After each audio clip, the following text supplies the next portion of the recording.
Росіяни застосували 6 видів насильства щодо українських кораблів та моряків. Про це заявив заступник голови СБУ Олег Фролов. Каже, Служба безпеки вже оголосила підозру 8 представникам прикордонної служби ФСБ та Збройних сил Росії.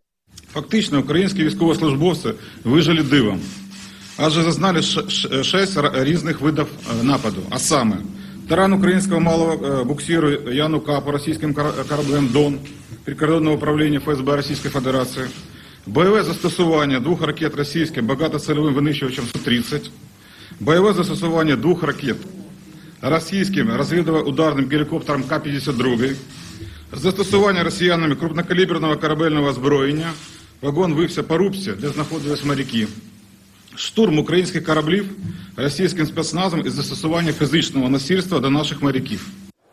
Як мінімум, це доказова база. А сама по собі інформація, яку надала СБУ, є достатньо об'єктивною, оскільки 3 українських моряків поранені, знаходяться в шпиталях на території Керчі, зараз не перевезені в Сімферополь. Це свідчить про те, що відносно українців були здійснені саме збройні насильницькі дії з використанням, в тому числі і важкої артилерії. Це серйозний удар, це якраз місце знаходився екіпаж.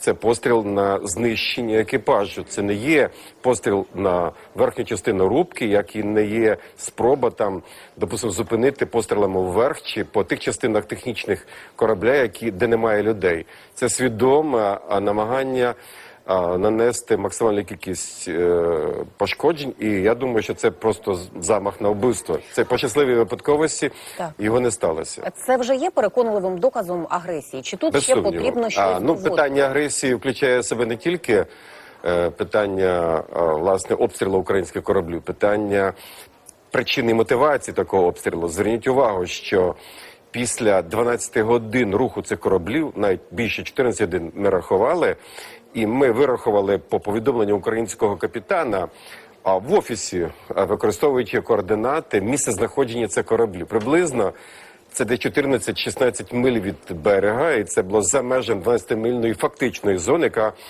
контролюється, вважається російською, так би мовити, суверенною територією.